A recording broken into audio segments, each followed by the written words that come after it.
Voilà, donc aujourd'hui je vais vous présenter mon processeur 8 bits que j'ai fait dans la continuité de mon ALU que j'ai fait il y a quelques mois. Sauf que là c'est un processeur que je peux programmer avec des instructions. Alors j'ai mis le store pour stocker une donnée dans la RAM, le load pour la charger depuis la RAM dans le processeur, le add pour faire une addition, sub pour faire une soustraction, mult pour faire une multiplication, jump pour sauter d'une adresse mémoire à une autre, et Alt pour arrêter l'ordinateur, le CPU plutôt. Donc ici j'ai une RAM composée de 9 registers de 8 bits. Les 8 bits en violet c'est pour entrer le nombre que je stockais dans la RAM. Et les 4 bits en bas c'est l'adresse à laquelle je voulais stocker. Voilà. Et dans le CPU on a toutes ces puces, donc je reviendrai dessus peut-être plus tard. Euh, et voilà, la grosse nouveauté, c'est le CU, la control unit, qui prend l'instruction codée sur 4 bits en entrée. Donc on voit pas le quatrième, il est caché par viewing, mais il y a bien un quatrième bit en entrée. En fonction de ce bit, en fonction du code qu'il y a ici, ça va activer un de ces séquenceurs sur lesquels je clique. Et les séquenceurs correspondent du coup aux sous-instructions de l'instruction que j'ai en entrée. Euh, donc par exemple là, quand j'ai 0, 0, 0, 0, c'est censé faire un add. Alors ça va activer ce séquenceur et à chaque tour de clock, en jaune, il va faire ses sous-instructions. Donc premier tour de clock, il fait mar égale address, ensuite mdr égale ram, ensuite alu1 égale mdr, add et end séquence. Voilà. Donc c'est tout. Ouais, c'est bon, je vais en rester là, je vais pas expliquer trop dans les détails, il faut regarder une vidéo. On regarde une ou deux vidéos et après, en général, ça suffit pour comprendre comment ça marche. Je pense, enfin moi c'est ce que j'ai fait. Après j'ai réussi à pondre tout ça tout seul. J'ai pas regardé de tuto pour faire le processeur, juste des vidéos sur l'architecture de base. Mais ça suffit, hein. Et voilà. Alors juste, je vais passer là-dessus.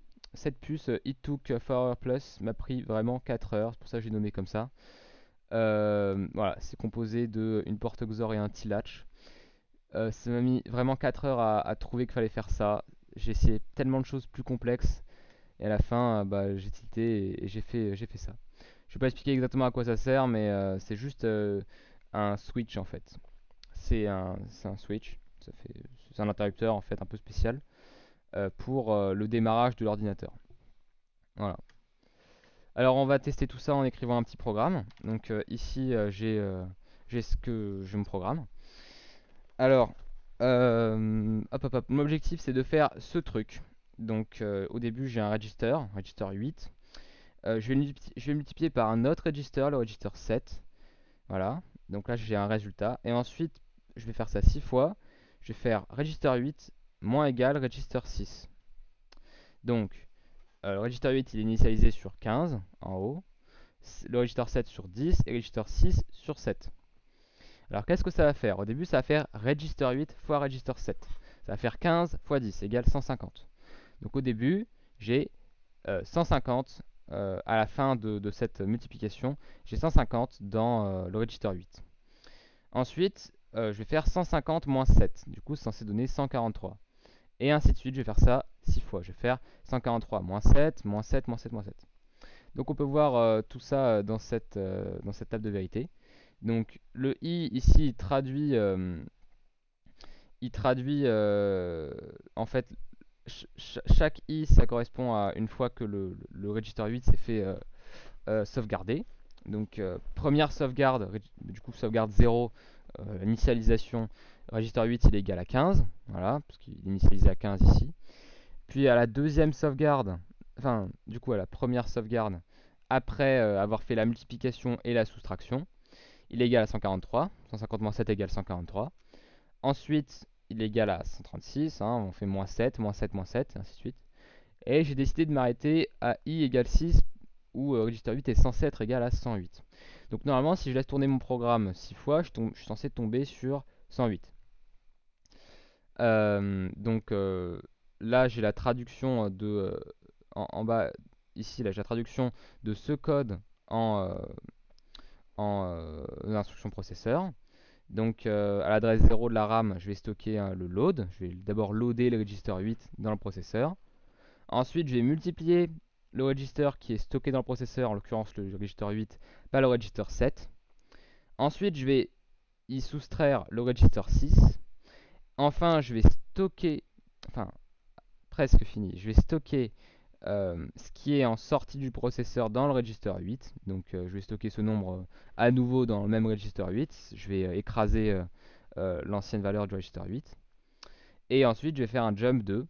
Donc là, je vais sauter à l'adresse 2 de la RAM qui est ici. Voilà.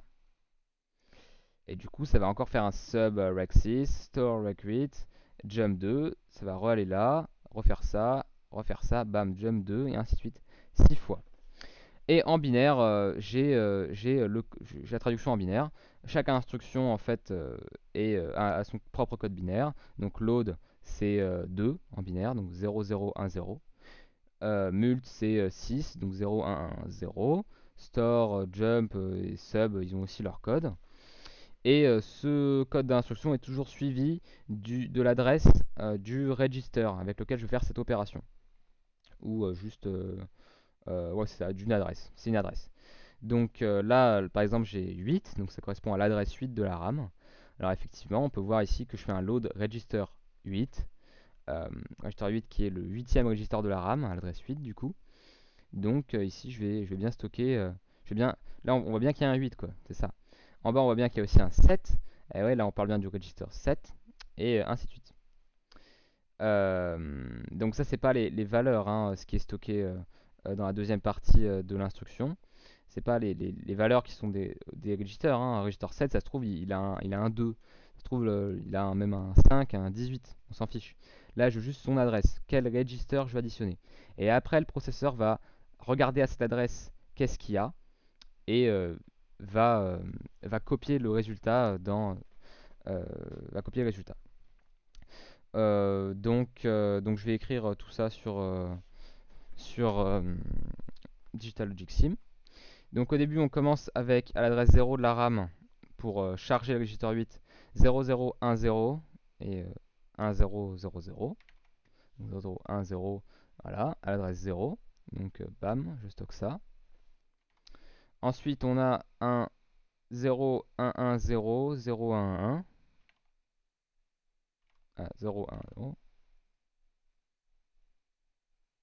adresse 1. Voilà, donc ici j'écris un 1, adresse 1 de la RAM.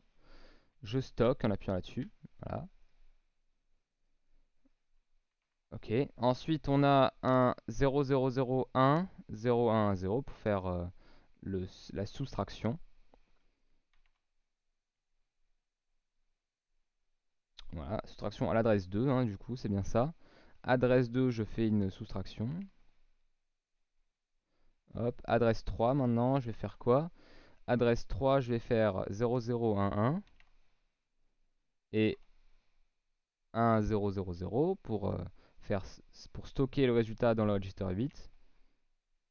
Donc censé donner ça. Ok. Et enfin, j'écris 0100 0010. 1, 0. Ah, attends, 00, oui, c'est ça. Hop. Euh... Évidemment, c'est l'adresse 4. Faut pas que je me trompe. Adresse 3, j'ai bien ça, voilà. Donc à l'adresse 4, là, ça c'est le jump à l'adresse 2, hein. C'est ça que ça veut dire. Hop.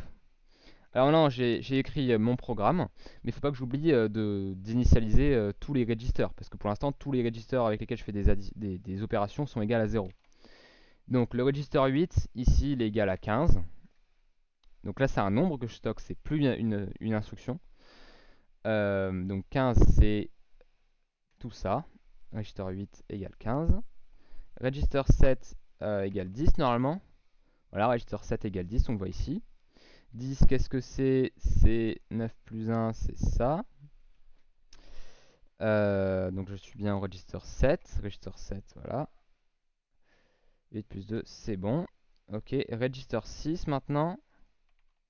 Register 6 égale 7. Donc bam. Hop. Voilà, donc normalement, si je démarre l'ordinateur en appuyant sur ce bouton, au bout du sixième jump, je suis censé avoir 108 au register 8. Voilà. Alors, j'ai oublié de dire, très important, vu que j'ai pas encore de conditions pour arrêter le programme tout seul, je dois l'arrêter manuellement. Alors, qu'est-ce que j'ai fait pour ça? J'ai fait en sorte que dès qu'il y a un jump qui se passe, ça envoie un signal. euh, Ça envoie un signal à jump counter ici. Euh, c'est la troisième pin du CPU, enfin de la control unit. La control unit renvoie ce jump counter en sortie, voilà, et je récupère ça ici. Bon, tout ça pour dire que dès qu'il y a un jump dans la control unit, ça allume ça. Ça allume cette pin très brièvement. Et j'ai juste à compter 6 fois cette pin pour arrêter le programme. Alors, donc là je vais démarrer. On démarre, ok. Je vais accélérer à fond. Et là on va compter 1, 2, 3, 4, 5, ok. Je vais un peu ralentir maintenant. Un peu ralentir, 5. Plus que un coup et j'arrête. 6, c'est bon. Donc normalement, si j'arrête l'ordinateur, donc là je viens de l'arrêter, je regarde à l'adresse register 8. Hop, j'ai ce nombre. Donc faut juste interpréter ça. J'ai 0, 1, 1, 0, 1, 1, 0, 0. Donc ça fait 64 plus 32, 96 plus 8 plus 4. 96 plus 8 plus 4, c'est bien 108. Ça fait 108. Ça, c'est un 108. Et c'est bien un 108 que je devais trouver au register 8. Au bout du sixième jump. Voilà, ça marche. C'est magnifique. C'est de toute beauté. Donc voilà l'ALU du processeur. Là, il y a le multiplier. Voilà. Euh, L'additionneur. Voilà. Et c'est juste magnifique de voir ça marcher en fait, hein. Programme counter. Voilà. C'est vraiment magnifique, honnêtement. Je suis fier de moi. Bref, c'est tout. Et on se revoit pour la suite. Je vais essayer de faire un truc encore plus poussé avec des conditions et plus de registers dans le processeur pour, par exemple, pour la RAM, enfin pour la RAM, pour l'ALU. L'ALU, je vais faire plus de registers pour stocker plus de nombres.